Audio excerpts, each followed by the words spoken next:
Hello guys, a friend over in Florida picked up this Hallicrafters. This is the model S53A, and he thought maybe I would like it, so he sent it to me. Now he was told it was working, but you never know how that goes. You know, someone says, oh, it worked when I put it away. Could have been 25 years ago. Now this thing is packed full of paper wax capacitors, so if it still works, I would be highly doubtful. Think that it, still works. Now this receiver came out in the early 50s and was sold by Sears and Roebuck Company. They had it in their catalog back then, and I sat on the bench and I reached over and checked the band spread and it worked, but as soon as I rotated the main tuning dial, I heard a snap. So it looks like the dial cord is broken. Radio cabinet, it's kind of in rough shape. There's some rust up here on the top of it, but the whole rig seems to be complete. Now these radios do have a built-in speaker. We lift the top of it, you can see the speakers right there in the top bed. Covers from about 540 kilohertz up to 54 megahertz AM CW. So I've heard a lot of reviews, this and that, some negative, some good. Some people say they were good, stable little receivers for what they are, and very good on listening to AM.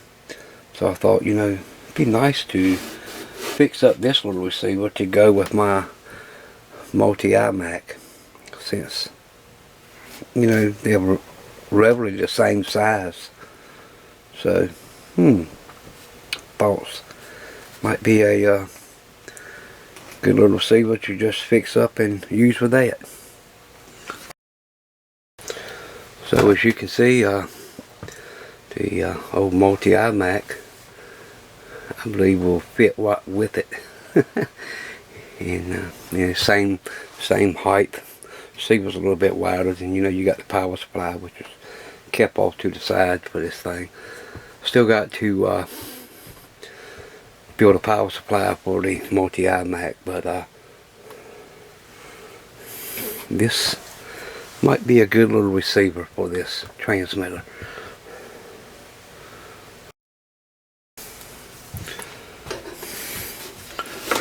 Turn around to the back. We have a power cord. See, this is our antenna connection. There's a jack here. It's got two prongs in it, and this is for the old style headphones that have like banana jacks you plug into it, and you got a switch to switch between phone or internal speaker. And there's a phono plug here, and what this is for is to play other stuff through it. And here you can use this for like the amplifier. So I guess the first thing we'll do is go ahead and take this thing out of the case, have a peek at it, see what we're up against.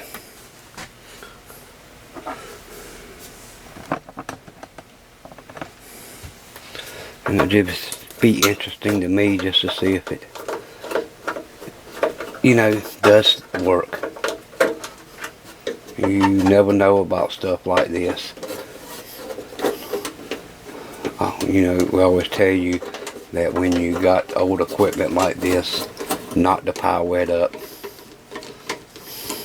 because you just don't know what's going on inside.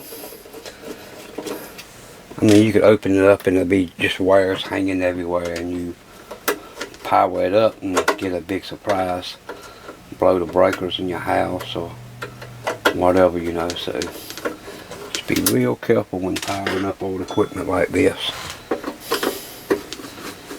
But we might just go against the rules today and just see what we got. See what happens.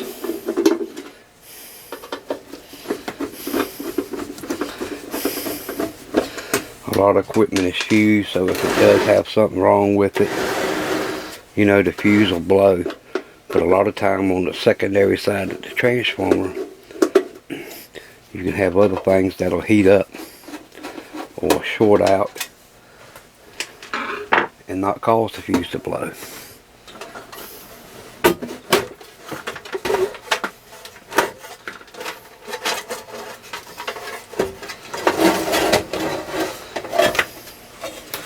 And you can see we got a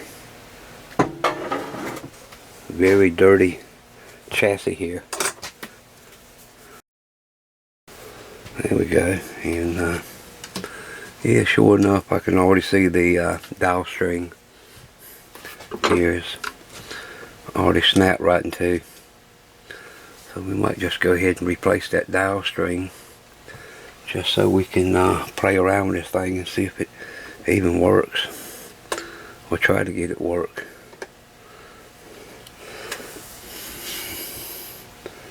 Now I'm looking at this, and yeah, it's going to be a bit of a Peter to replace that dial string, because your spring for the dial string is on the other side of this pulley behind this plate. I don't know if this plate is cut out on the other side. Might have to remove the front panel to find out.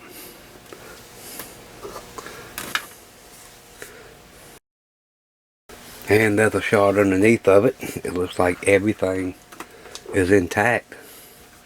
And you can see this 1, 2, 3, 4, 5, 6, 7, 8, 9, 10, 11, 12, 13, 14 wax capacitors in this thing. And I'll probably just change all these out with orange drops. And there should be a main filter cap. Yeah, it's right here. Yeah, 4-section main filter cap. And I think there's enough room here to put some filter caps under here.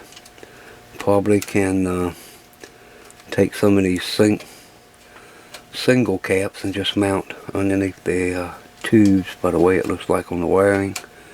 Yeah, I might just be able to mount them right to the tube and chassis ground instead of putting all of them back over here. But we'll have to look at that and see.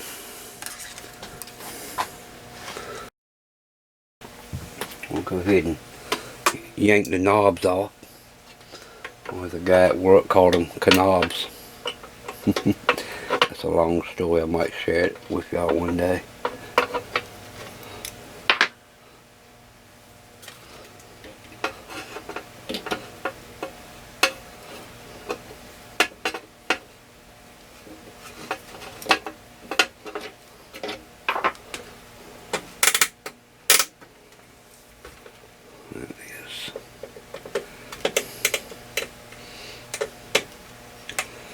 I was expecting some of these to be froze up and not come off that easy. So far so good. It looks like somebody's painted it with a fingernail polish or something inside. Not sure. But if we can get the thing working, then we'll worry about cleaning it up. Again, you know, a lot of times we'll clean something up good and then go ahead and restore it. But if it's no good, you know, transformer's gone or IF cans are messed up, you know, silver mica disease, then you have to really think about it. Is it worth putting the time and effort to put all the parts in it and then find out there's some unattainable part that's no good at all? So yeah, we'll just see if we can get it to work. So, you know, I did mention something about going ahead and replacing the dial string. So I know some of you wondering, well, if you know, why would you waste the time to replace a dial string? It's something that may not work. Dial cords are cheap, very cheap, and they are actually very easy to replace. I know I hear a lot of people all the time talk about how hard it is to replace dowel strings. It's not that complicated. I think a lot of people put way too much thought in some of the stuff like that. But so it looks like we can remove this black panel. It needs to be cleaned up anyway, and be able to get right to the dowel strings from what I'm seeing. I'll go ahead and get these removed. Probably should be using a 1/4" nut driver, but I got to reach down and grab that. I have a screwdriver here already handy. I have been off all week, not on pleasure.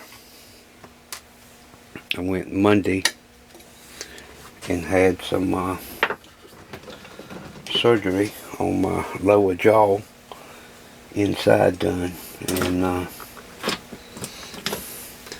it's been kind of a tough week. I know it's only Wednesday. It's been kind of hard to talk until the day, but it's getting better.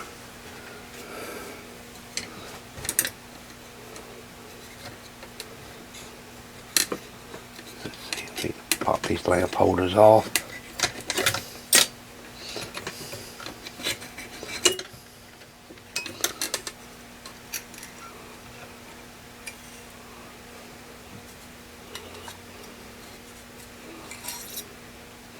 And there it is, right straight to the dowel cord. So now seeing how the dowel cord is, it looks like it should be pretty easy to cut a new one and put on. You can see it's broken here on this side. It wraps around the control several times, comes up over this pulley, and then to the dowel, and out the bottom, back to the bottom of the control. And I'm looking at the band spread dowel cord, and I don't see no bad places in it. This one here has several places where it's come unraveled and snapped. So we'll go ahead and see, can't we just replace this one right quick. Take a small screwdriver and pop in here, spin this tab out just a bit, and we can take the spring off and cut us a new piece of dowel cord. So inside the service manual, it shows you how to string the dowel cord, and they tell you to cut a 48-inch length of 30-pound test dowel cord. That's a bit of a waste, because it's just a little bit over 3 feet. So if you're trying to save dowel cord, always measure before you cut. In fact, measure twice before you cut. But it's pretty simple. As you can see, we connect the spring back. At point 1, we tie it to the end of the spring, and we'll follow from 1 out the slot. That's 2. We'll come around 3, around this pulley is 4, 5, 6, 7, 8, 2.5 turns around the shaft. That's 9, 10, back around the pulley 11, and then 12 connect back to the spring. That's pretty simple. Okay guys, I went ahead and put the spring back on, cut a length of dowel cord and put on here. And we're not going to do it the way that the manual says. But one of the first things I want to do, this right here is kind of stiff. So we're going to pull this off and clean this shaft and lubricate it. Let's see, should be just a little C-clip on there. And there he is.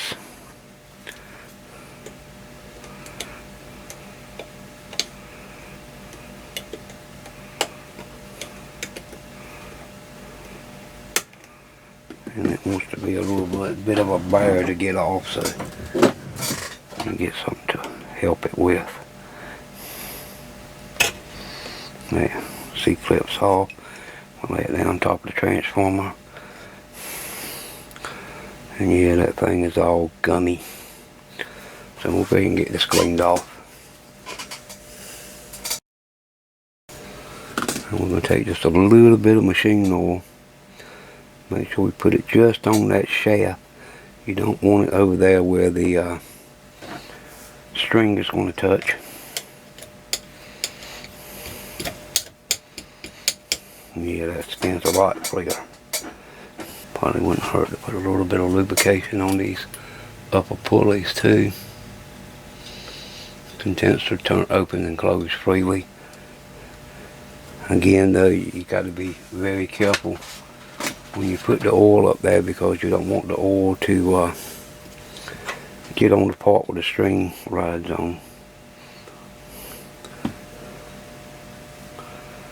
So we'll just put some on a screwdriver and stick it down there where it's supposed to go.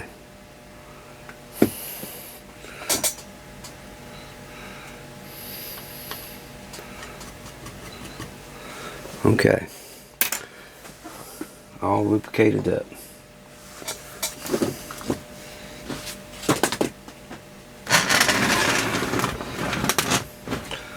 So this is how we're going to do it. The book tells you to fully close the capacitor. And the problem with that, you're going clockwise on this thing, so when you're trying to string it, it's wanting to turn this way. And you don't want that to happen.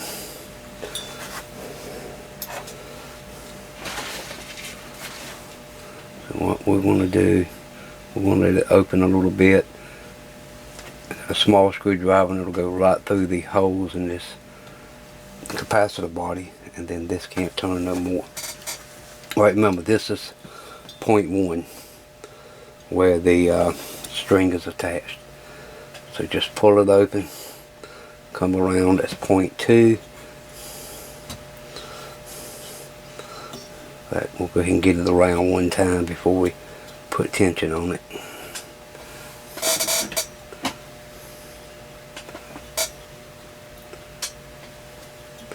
And now we can go ahead and pour some tension on it. Now, we'll go around the first pulley. I think we've got plenty of tension on the thing. It's not going to hurt to have a little tension on it. We'll go around the other top pulley. We'll come around the spindle 2.5 times.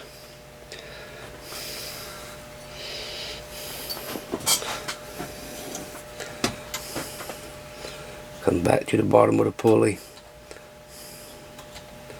Hold the finger on that. And we can work this around and pull it over the other string.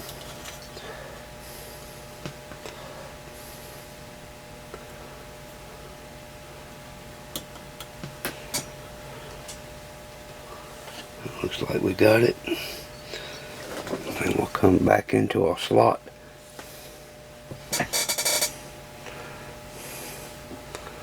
We're going to run it through our spring.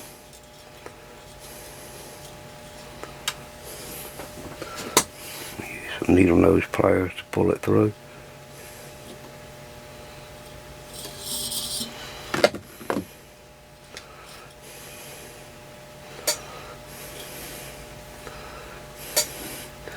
And we're going to loop it just once, just to make sure that we got it.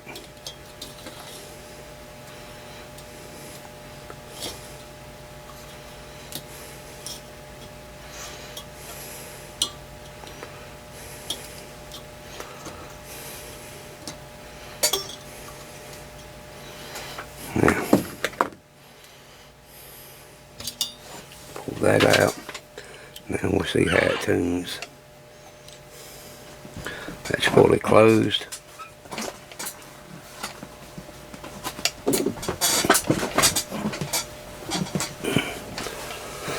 Fully open. And she feels great. Let me see how this one here feels.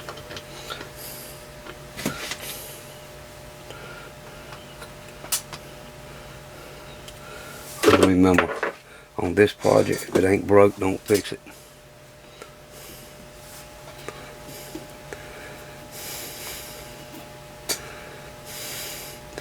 Shaft is a little tight on this one also.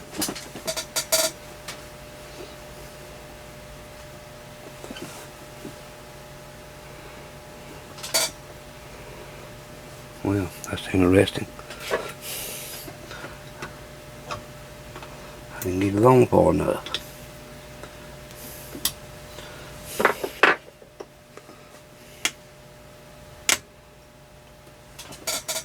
And guess what? That one just broke. Oh boy, Murphy will get you every time, won't he? This one feels great though.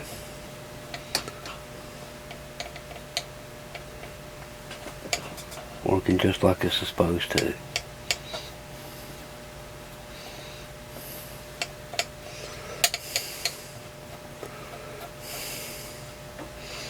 Well, looks like I'm gonna have to restring the other one now. Yeah, and this thing is very stiff, even with the string broke on it. Real tight.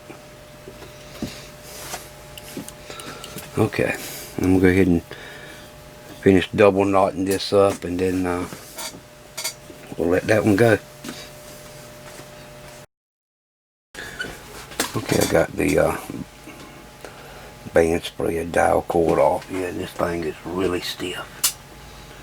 Very, very hard to turn. So, same as the other side. We'll pop the little C-clip off.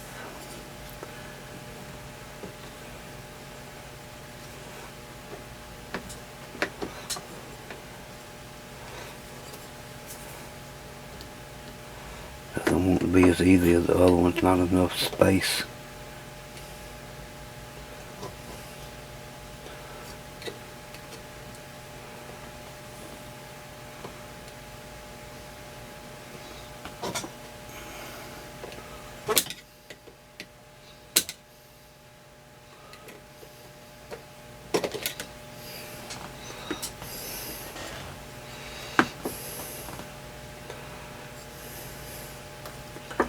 Yep, a little more involved in getting this C-clip off.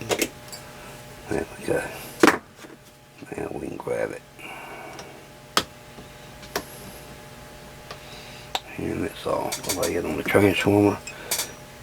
Yeah, it's really gummed up. So we'll go ahead and clean this and put this back on.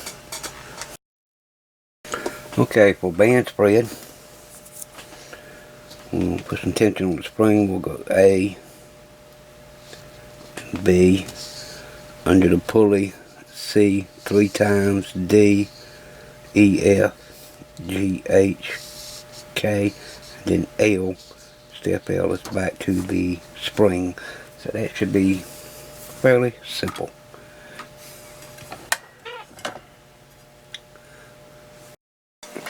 Okay, to align the logging scale, put the pointer on 100, fully open the band spread, and then we'll be able to get in here and connect our string to it. It's probably be hard for you guys to see this.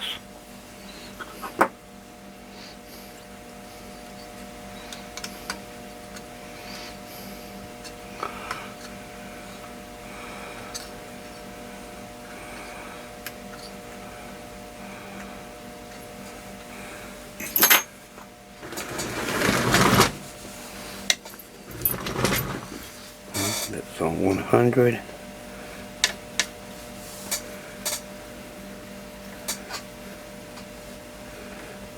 That simple. For the main, we got to fully close, and we'll slip our dial indicator in. You align it to these marks right here, and then attach the dial cord.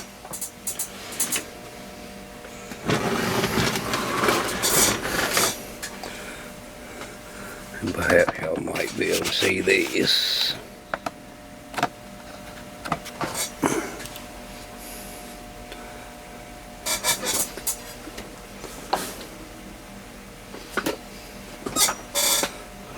Mark. Open that up just a bit. Bring our cord up.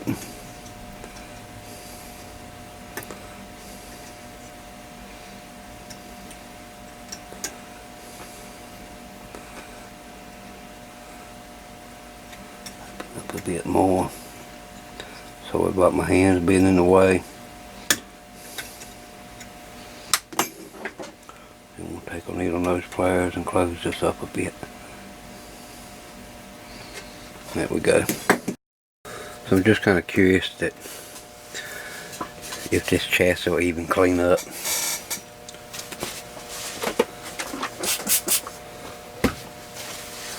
Put just a little bit of cleaner on it.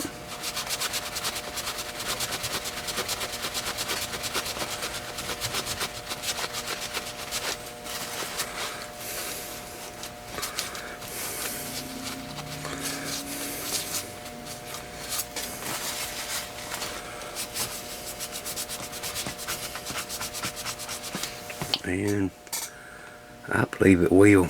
That is a sticky substance. I'm almost thinking nicotine. It's hard to say, but that's what it kind of reminds me of.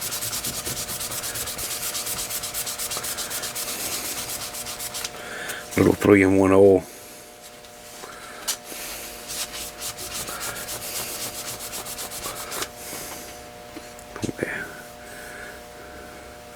I think it'll polish it up without any problem.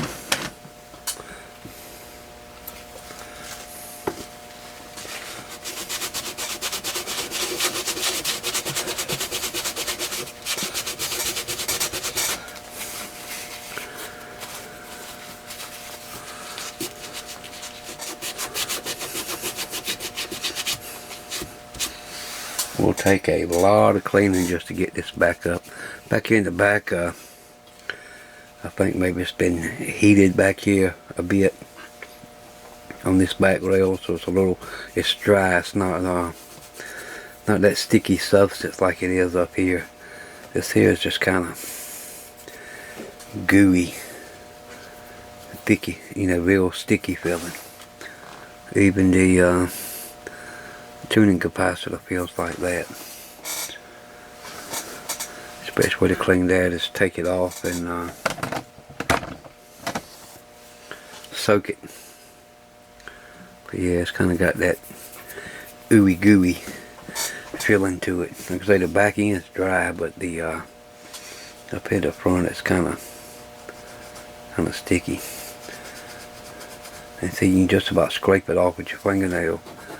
Back here in the back, it's a little more tough to get off.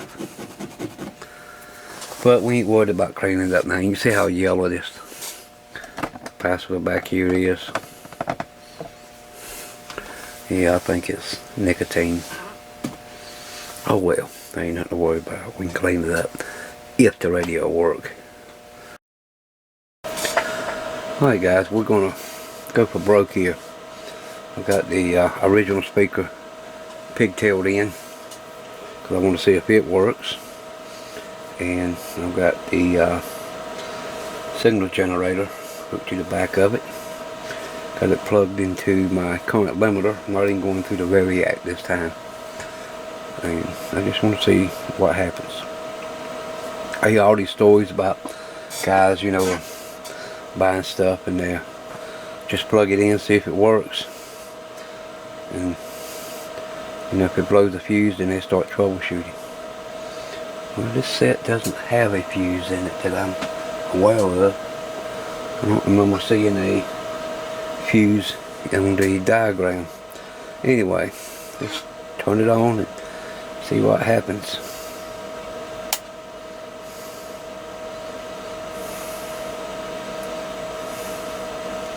Alright, no bright light. The volume wide open. We'll give it a minute for the tubes to warm up.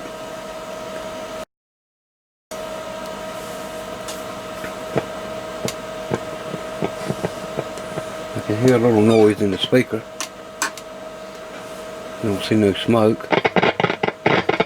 Oh yeah, two sockets are good and dirty.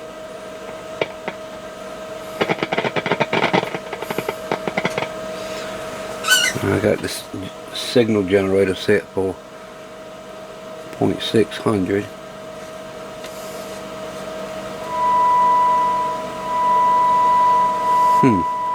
Well, how you like that?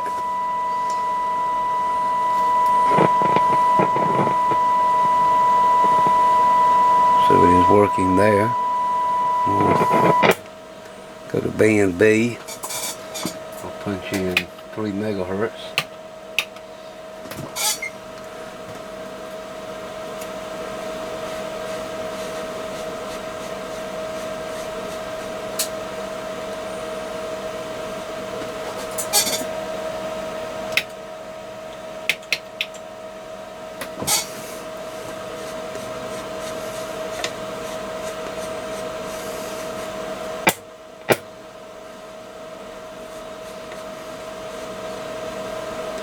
Nothing on band B.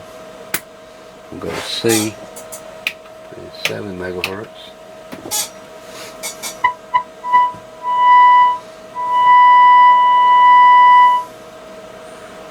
Band C works. Let's go to D. And we'll put in 16 megahertz.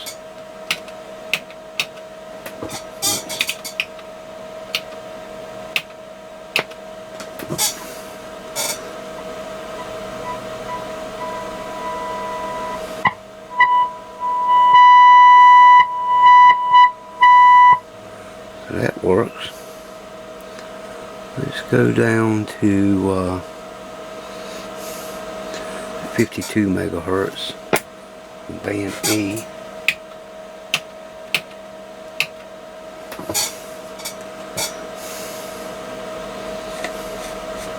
We'll put the main tuning dial over here.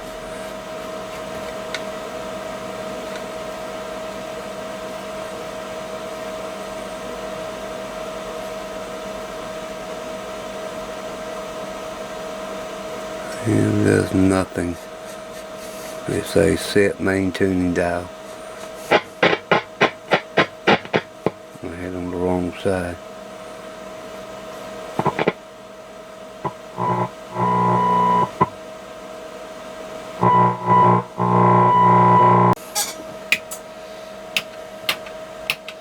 Let's see, that's 50 megahertz.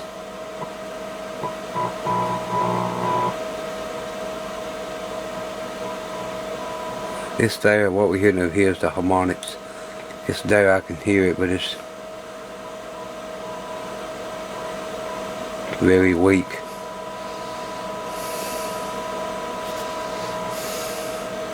So the only span that didn't work was B.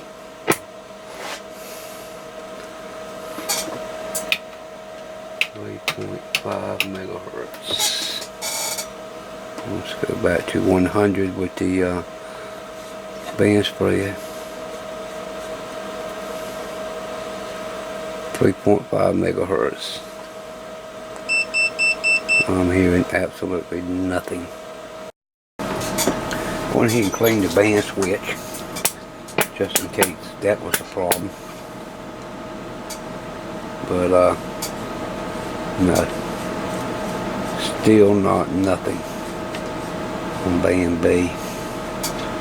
And that's 2.6 to 6 megahertz. Let's try it on 6 megahertz.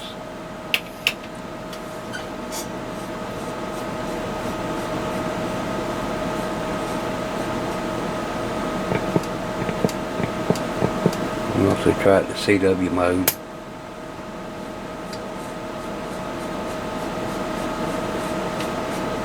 Nothing.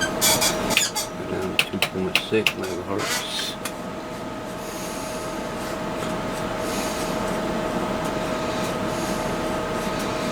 B&B will not come to life.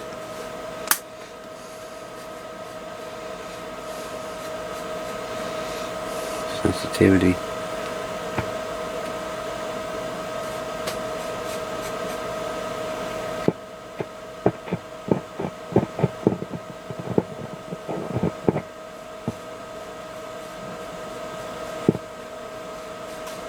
So B&B is the only band that's not working, and the rest of the bands are working but are real low.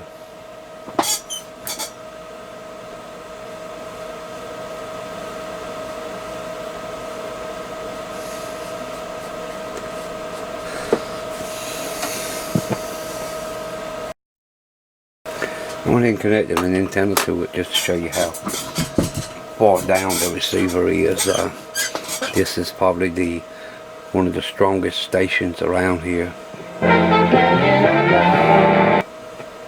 Yeah, it's got UCF, minus 12.5. You get to, we over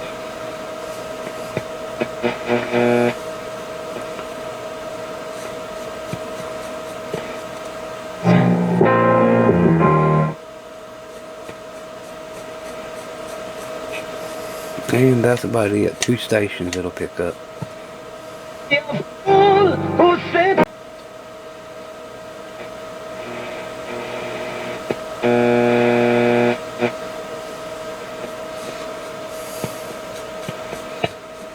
Okay. Up, trying that. We know it's got problems. You know, not bad. Not really done anything to it. Haven't cleaned anything. Haven't cleaned no tubes. Haven't checked any tubes.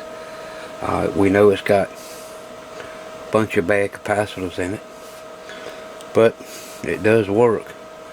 So I guess we can say this is a resurrection so far. But yeah, I think we got something here to work with. Now, one thing that does worry me in older receivers like this, these IF coils and silver mica disease, that could be an issue with these coils. You know, that'll drag the signals down and make all kinds of noise. But I think if I do a cleaning to the tube sockets and the controls, and then start changing out some caps, we just might have something that'll start working. But I just wanted to play with it for a little bit, you know, and just see if we have anything here that's worth trying to get up and running. And I think we do. I think we got something that will eventually take off and run. I know this tuning cap is supposed to be well, it's kind of floats, and the rubber washers are gone off the front, but it's not floating electrically. As you can see, there's 2 big ground straps here.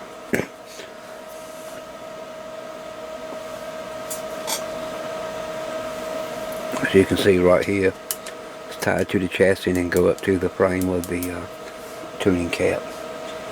So yes, it's floating on rubber, but it's not floating electrically, so it's still connected to the chassis. Well, check this out. It's our first bad capacitor so far. One that's showing that it's bad. Keep looking right here at the end, you can see it's wet.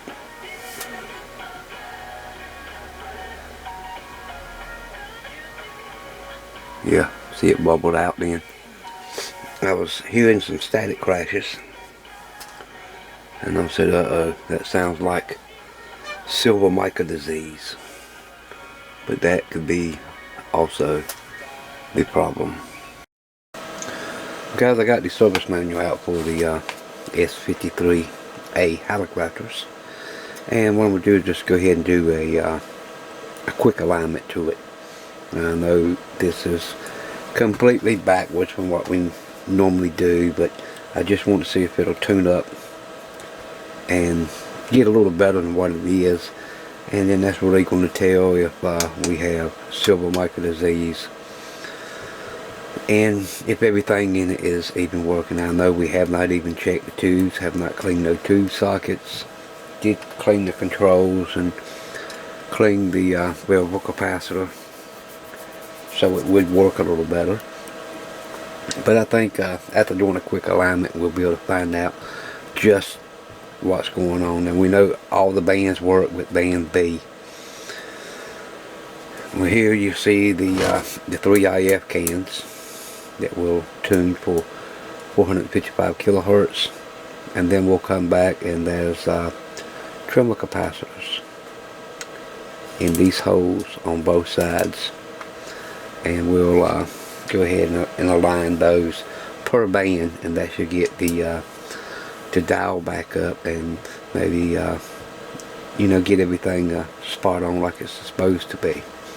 So we'll go ahead and we'll go through this alignment kind of quick. It shouldn't take but just a few minutes to align this. There's not a whole lot to it.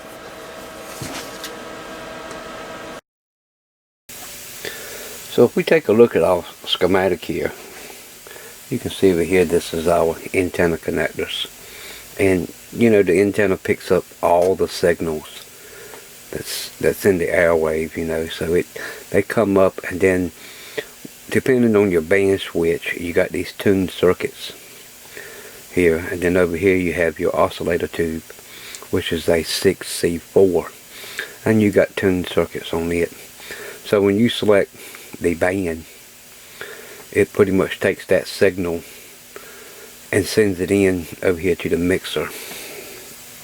So in your mixer you'll have multiple signals coming in here. You'll have all the on-air signals, your oscillator signals, and then but what it comes out to is 455 kcs.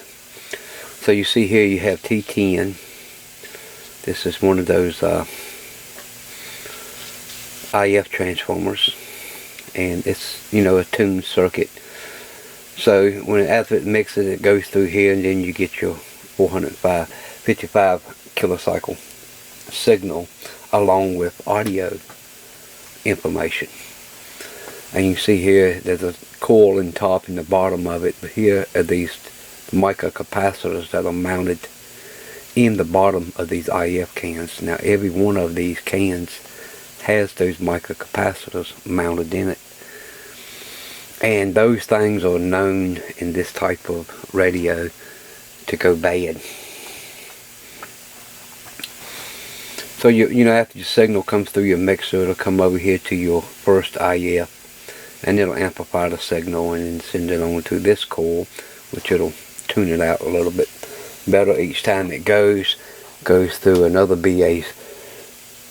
6BA6, and which is your second IF transformer. And then this time what happens is when it comes through this coil, this is your automatic noise limiter and detector. So this is what strips the audio out and then sends it on down to your audio amp and then out to your audio output. Uses a 5Y3 rectifier, and you got 3 capacitors. This in that can capacitor, you know, multi-section. There's another 10 microfarad up here.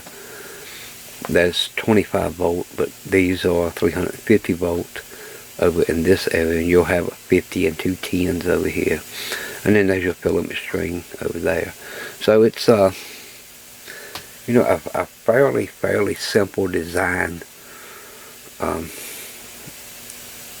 radio to work on. You know, it's not hard at all to take the schematic and flow through it, you know, to do troubleshooting.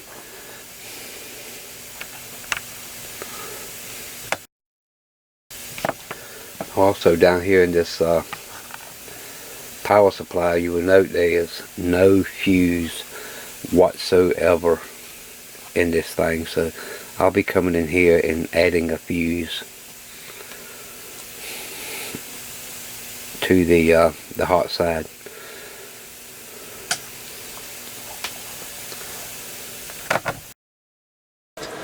So if we sit here and look at what our service manual tells us, it gives us the information on how to set everything.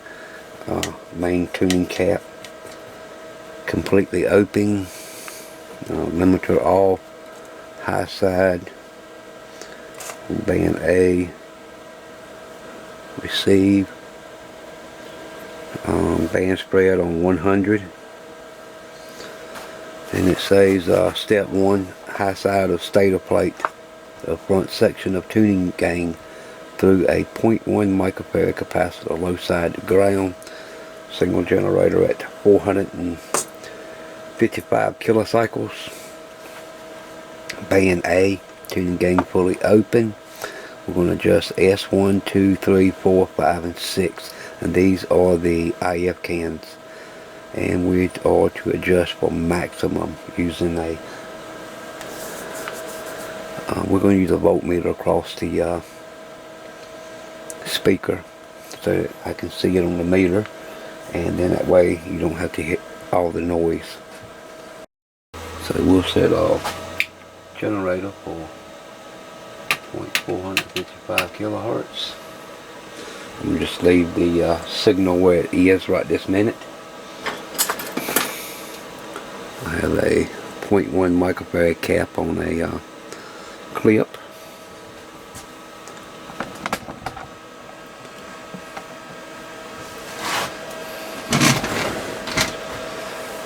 And I'm going to just attach it to the front gang of the capacitor.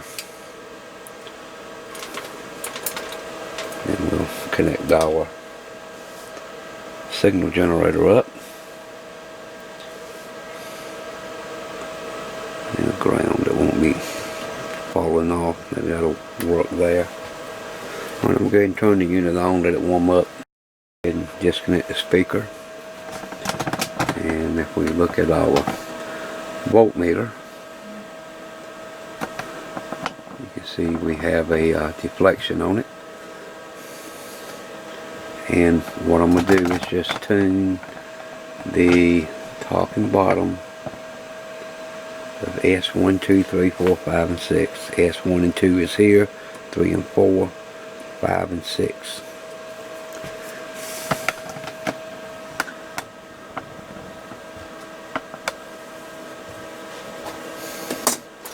I'll go ahead and tune S1 to start with.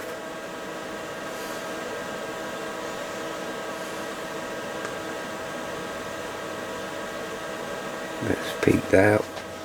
And we'll go to the bottom.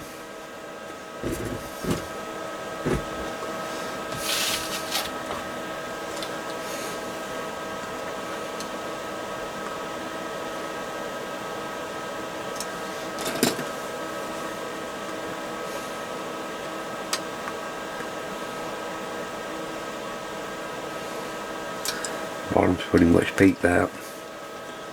We'll go to S3.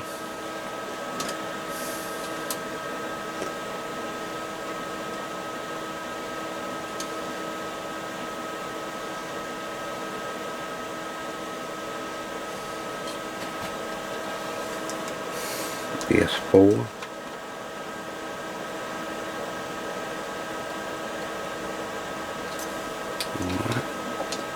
S5.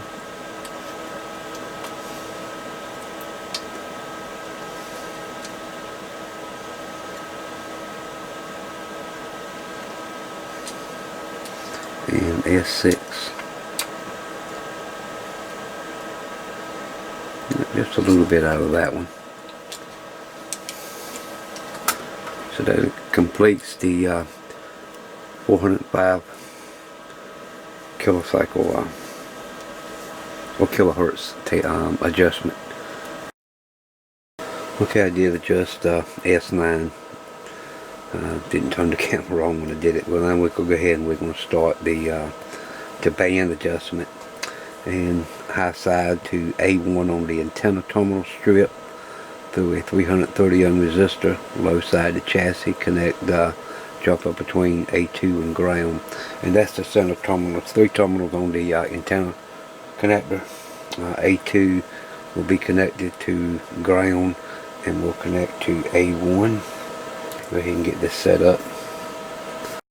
Okay, when you see A first, I put a little asterisk beside it, and the first one is going to set the calibration of the dial, and then B will just peak it up. You see, then we're going to go to 600 kilocycles at 0.6, and we're going to just C, and that's going to pretty much set the band spread for the whole radio. Rest of them you don't have to do nothing but just set the first letter here to what they have you to put the dial on. So anyway, 1500 kcs, we'll go to 1.5, and we're going to adjust A and B for maximum output. Okay, I got a dial set to 1.5, and we're going to go ahead and adjust A to see if we can get that signal right on it. And there it is.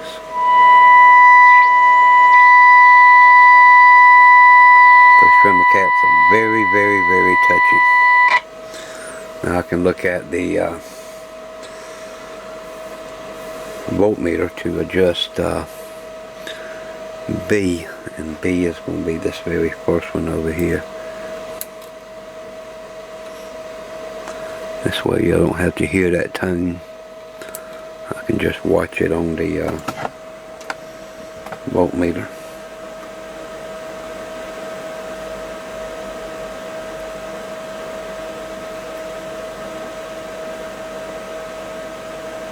All you want to do is peak it and stop. Okay, so that's good.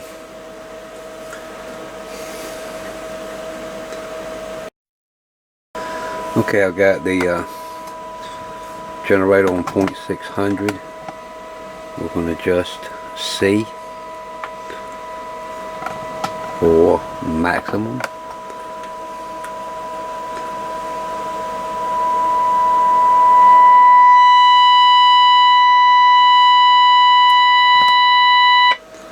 And I'm sorry about you having to hear that tone, but this is real radio tuning.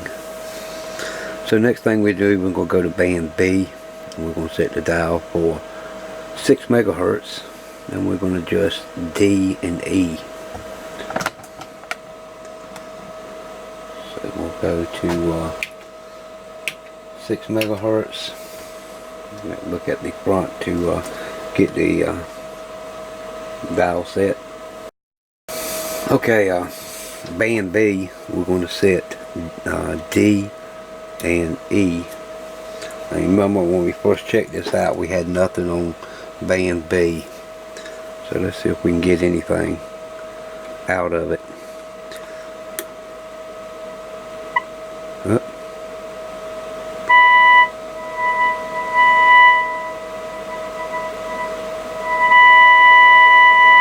Very touchy. Let me go here to E. Alright, yeah, she's just as strong as the rest of the bands now. You see it came right on up. Let me just fine tune them just a little bit.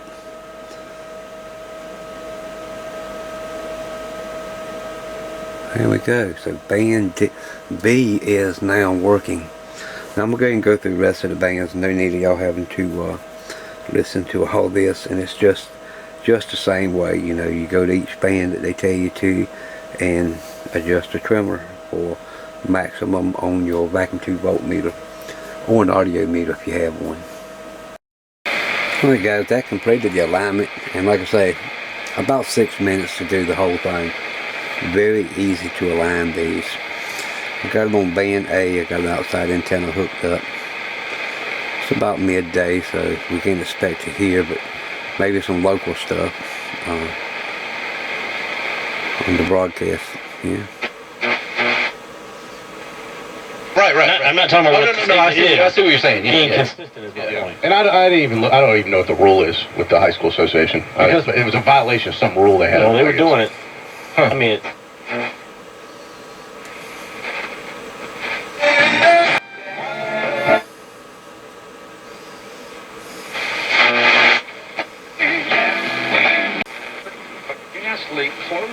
now on Millburney Road inside the belt line in both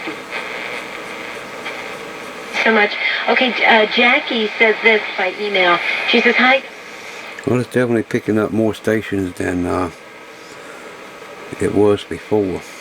Alright, well, you know, changed out one cap, we aligned it, cleaned the parts, the radio's basically working. So we know it's a good candidate to go ahead and do a full restoration on. I do notice one thing is that, let me find some noise here. As soon as you take the sensitivity part and you turn it, everything's gone. So I believe this part is bad. I did try cleaning it. Didn't make no difference. You also got to remember on the back of this part there's a switch. So when you turn it all the way counterclockwise, it engages that switch. It turns the RF gain down. Now you can plug a audio device into the back of it and use this as basically an amplifier. But so just changing out this switch, if you still want that to function, would be a problem.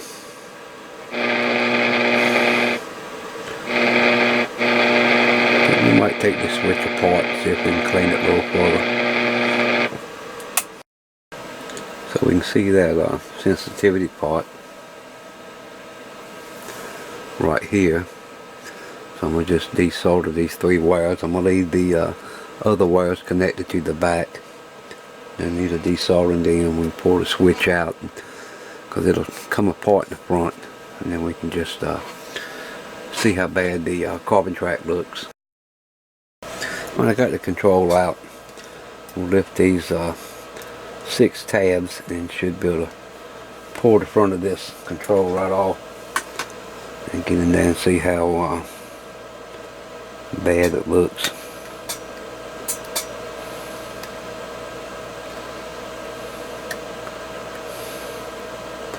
There was one wax capacitor tied to this. I don't think that's going to be the problem anyway, but you never know.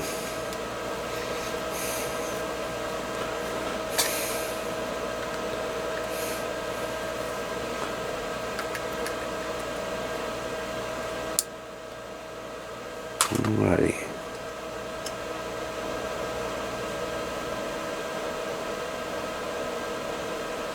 Well, I can definitely see the problem.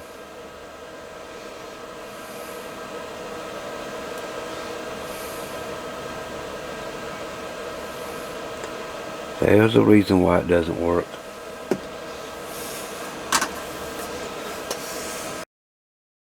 I removed the shaft, and if you can look here, you can see there's a bit of carbon on the bottom here, and the rest of it is gone. No carbon on it whatsoever. So sometime down the road somebody has probably used something to wash this out, and it's just took all the carbon right off. Now to make a decision. game. Jim I temporarily soldered his offensive and defensive line. another part in the sensitivity control, and radio does about the same. But it does work when you turn it down. Like I say, the original part is gone, so I got to make my mind up if I want to try to look through my junk box and find a another part that's similar to this, at least the same type of part, 10K, and still the little phenolic end piece off that has the carbon track on it, and made it for this one, or just put a 10K part in it, do away with the phono plug off on switch. If I'm keeping this for myself, I don't see no problem at doing that. I don't need the phono plug to work. But you know, trying to keep things an original, you know, It's 6 of one, half a dozen other. Basically what it is. I don't have to have the phono pot working. I need the sensitivity control to work.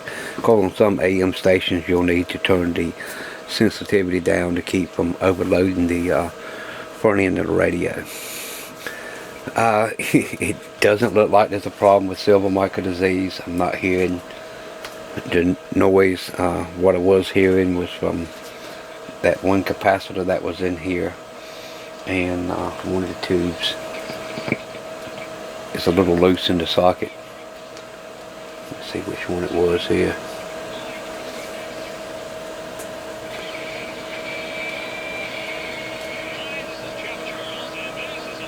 It's not doing it now. I wiggle the tubes around and that seems to be done. So what my game plan now is, I'll go ahead and order the electrolytics. I'm going to do away with all the wax capacitors and put some orange drops in, so I'll go ahead and get those ordered. I have some, but I don't have enough. And in the meantime, I'll be figuring out what I'll do with this sensitivity pot. Like I say, I do not have to have the phono jack working. Anyway, simple video. As you can see, these are very simple radios to work at. I might even go in, since I've read about radios this old having silver micro disease, we might go ahead and take these IF cans apart and put some outside capacitors on them. These do have the plastic coil formers in it, so it's probably best now to go ahead and do it all at one time, and then we'll worry about cleaning this thing up. But I think the receiver is going to be okay. Sure was fun to go through and troubleshoot and find out what was going on with it.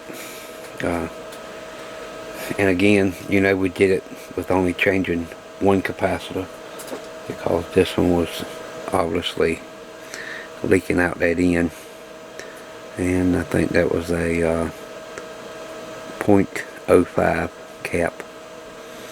And a lot of times you can't read what's on these because the wax is yellow. Just take your hot air gun and rub it and it'll melt the wax down, and the writing will come right through with no problems.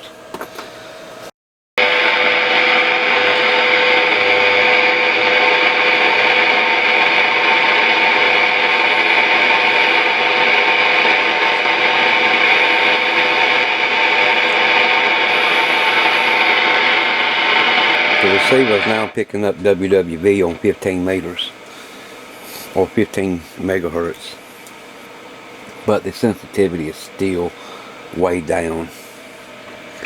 I went on in here and replaced most of the capacitors. There's a couple down here around the audio and power supply that needs to be replaced, but they have nothing to do with signals, and the voltages check out okay. Went in and replaced a few resistors, these high tolerance carbon comp resistors, but we still do not have the sensitivity that this radio should have. Now I will tell you, from about 10 megahertz down, these radios are not bad, but from about 10 megahertz and up, they're not as good as a lot of other receivers on the market. Usable, yeah, but it's still just not going to have that selectivity that, you know, you would like to have. I mean, there's basically not really an RF amp in this. They use the IF as the amplifier, so you know, it's just not going to have the selectivity and the sensitivity that many other receivers would have. Now I'm sitting here listening to it, and I start hearing cracking and snapping and popping, and the signal level will fluctuate. Also, if I tap on the chassis in certain spots, I can hear a little microphonics. And I've checked the tubes check okay. I've substituted a few other tubes in it. The problem still exists. But see See, WWV is now gone.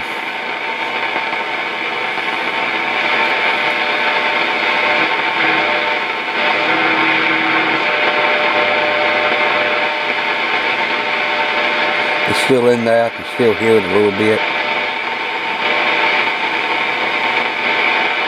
I don't have a good ground over here on the workbench.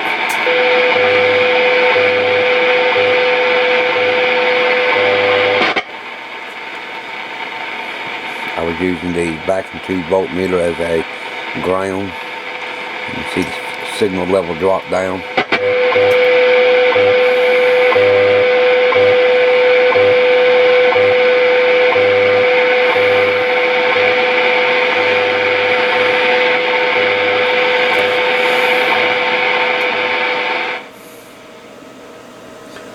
So I hate to say it, but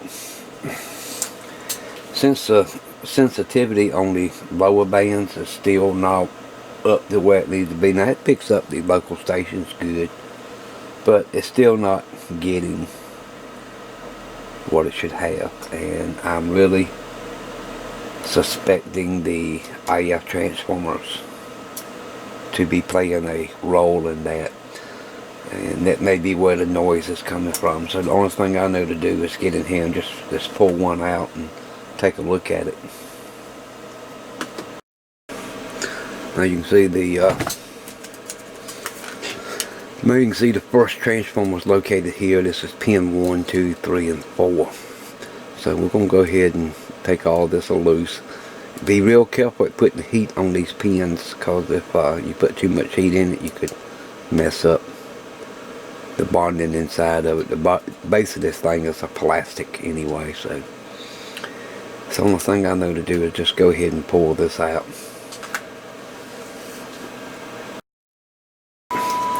So I'm feeding a 455 kilohertz signal into the receiver, and you can hear it. And if we see that we're going into the input of the first IF core, and if we look at our scope, we can see our signal up there. And you can see I'm putting minus 47 dBm into it, and if I go any higher, it just about loses the signal. But if we come over here and look at the output, that's what we have.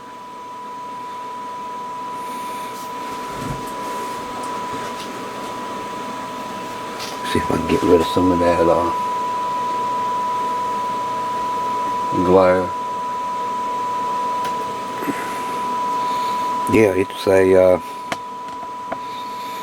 flat trace. Again, input,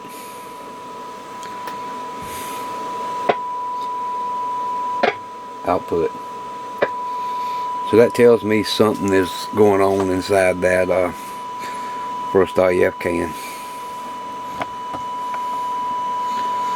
And I'm thinking that mica cap in the bottom is going bad, and it's got the tuning range of that capacitor out. So yeah, we're just going to go ahead and pull it out. I got the IF transformer out, and on the bottom there's a clip that comes up through the bottom, and this locks into the sides of the can. So you just push up on the bottom and pop them out on both sides, pull this out, then you can pull the whole clip out, then your transformer will pick right up. And then to get the casing off, you just bend these two ears out of the way, and it pulls right up with no problems. Now when you're messing with these, be very careful. Like I said, they are, as you can see, it's all plastic, and there's very, very fine wires coming down to these terminals. And in the base here is a mica capacitor, and to get this out, you have to drill that rivet out and push it all out in the front. So I'm going to go ahead and do that off cam and go ahead and get that rivet out.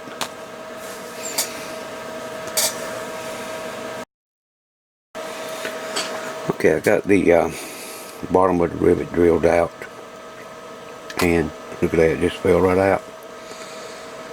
And one of the first things that I've seen when they try to drill out this little rivet is that they'll put the drill on there and they'll just hold it and drill and drill and drill. You don't want to do that because this thing heats up, and as it heats up it wants to melt the plastic and push inwards.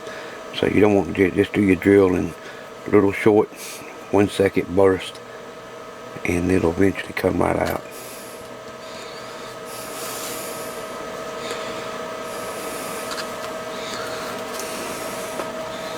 Let's see how far I can zoom in on that. You can see this little wafer in here. You can see how black it is around it. That's not a good sign.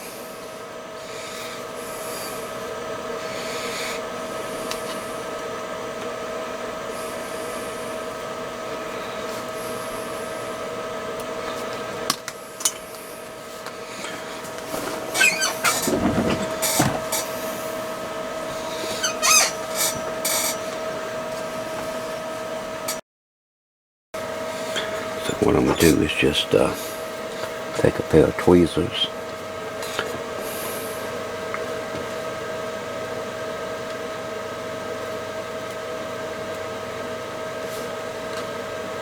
that's one wafer.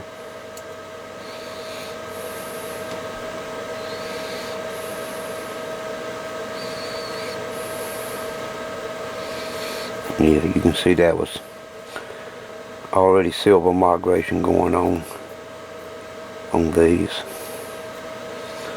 Not as bad as some as I've seen.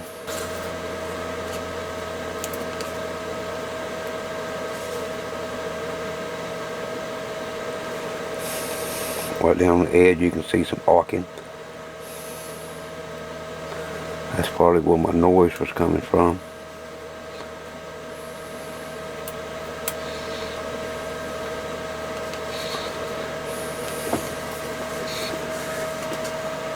Now another mistake that I see people make is that they'll clip these leads off, because let's see if I can get it. You can see the pin comes up and it goes under this one comes up and goes over top of that one. They'll clip these off so far back that there's nothing to support the pin anymore. So when you cut these off, don't cut them so far back. And I've seen other people in the past will just take and put a piece of paper between these and put it back together. Well, you don't want to do that neither, because what is a capacitor? It's two plates separated by dielectric, which can be air, paper, mica, or whatever. So if you do that, you are actually creating another capacitor that could be out of tolerance. Now this transformer, which is the 50C241, these are 300 puff per side, so there should be 300 picofarads on each side of these. Now if you add paper across it, you created another capacitance, probably a low value, 30-40 picofarads plus the 300. Now your transformer would be out of tune. So you got to get these just right. Like I say, you don't need to insulate them because you do cause capacitance in there.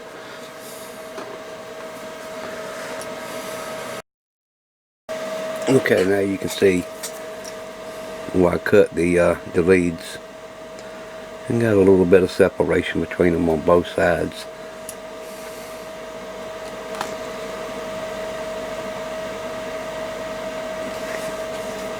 And if your capacitor is small enough, you can mount them back in here, but you got to remember this coil moves up and down, so you can't have it in the way. So the best thing to do is after you put your transformer back together is mount them underneath. That way they always, well, your new ones are never probably going to go bad. You won't never have to worry about it. But I would suggest putting a little glue on these just to hold these leads from moving around, because you don't want those little fine wires to break off.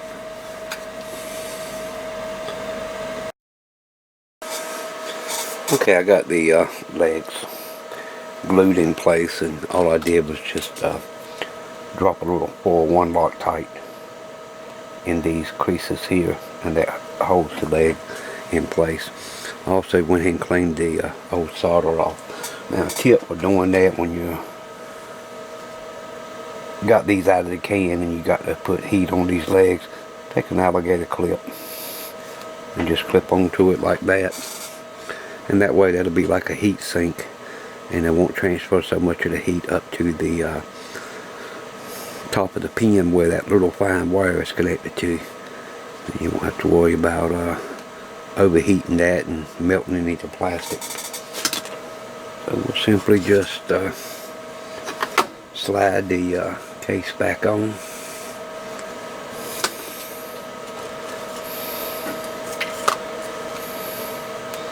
I think before I do, I'm going to go ahead and clean this can up a little bit.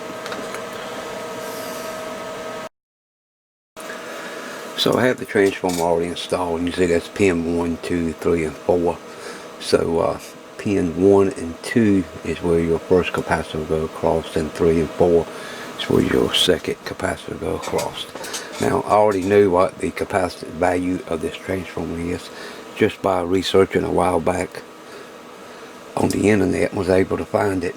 Now, if you do not know what the value of your capacitor is, some schematics show it, this one does not. So if we didn't know what this was, all we have to do is use a little variable capacitor across each coil, put all 455 kilohertz tone into it, and then tune those two capacitors for maximum peak, take them out, read the value, and that'll tell you what you need. So I'm going to go ahead and put my new caps in, and we'll test it out.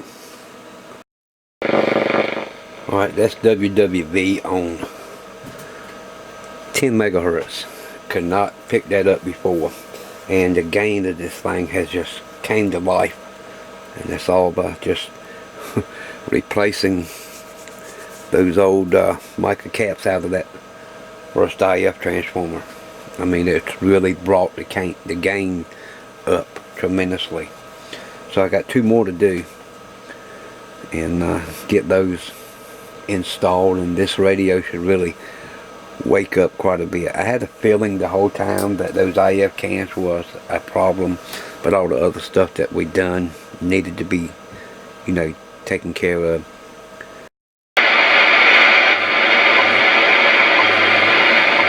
That's back on 15 megahertz, picking up WWV a little bit better than we were before. Now, I'm not using much of an antenna. So here's a look at T11, and as you can see, this piece of mica here is in pretty bad shape.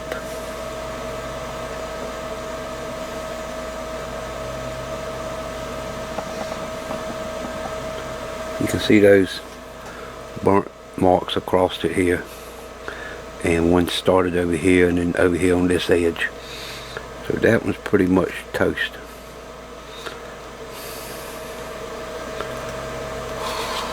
The other one is not quite as bad, but you can see the burnt spots on the edge of the mica here. But on the other side, you can see you got the same thing going on that was going on with this one. So I won't going to show this, but since this one was a little more prominent than the first one, I wanted to go ahead and just let you see it. Agent for U.S. Cellular since 1997. Visit AtlanticWireless.com to find the store near you. We go beyond the call.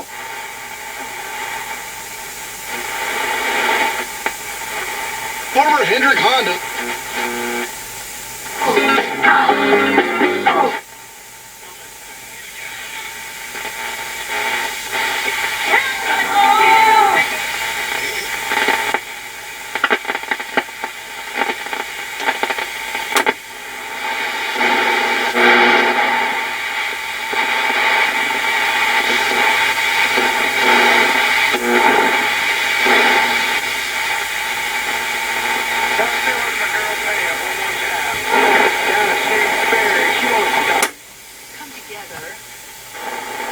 at a focal point that when practice begins to release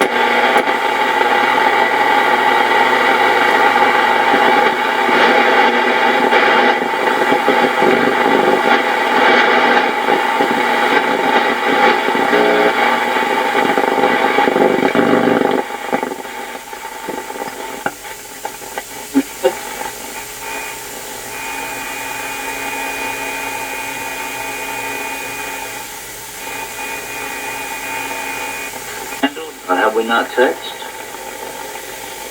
And no man seen God any time. I'd have people that only take one part of this.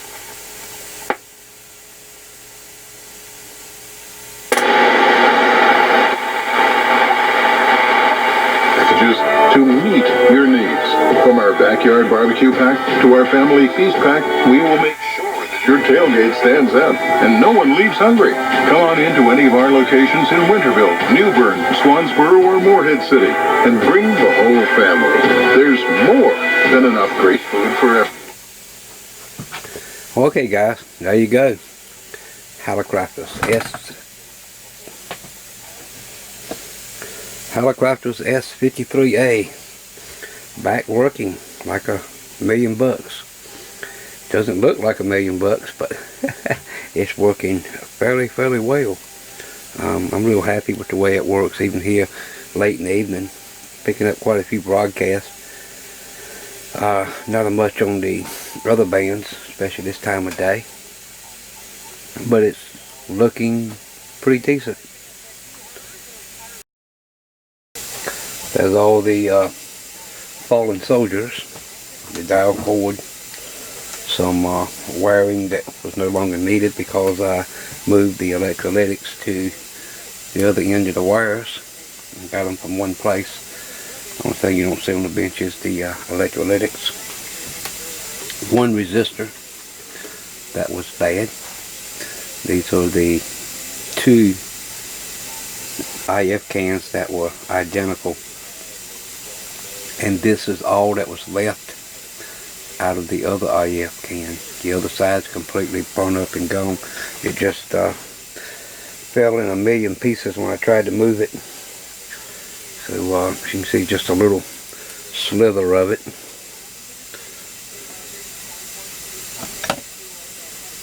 Not much of it there left at all. And that was probably, you know, a good contributor to why it wasn't receiving. But, you know, all three of them had problems. But yeah, it's been replaced now. This can is a little different than the other two. This one has a former that goes all the way through and out the bottom. It's a little bit more difficult to tear apart.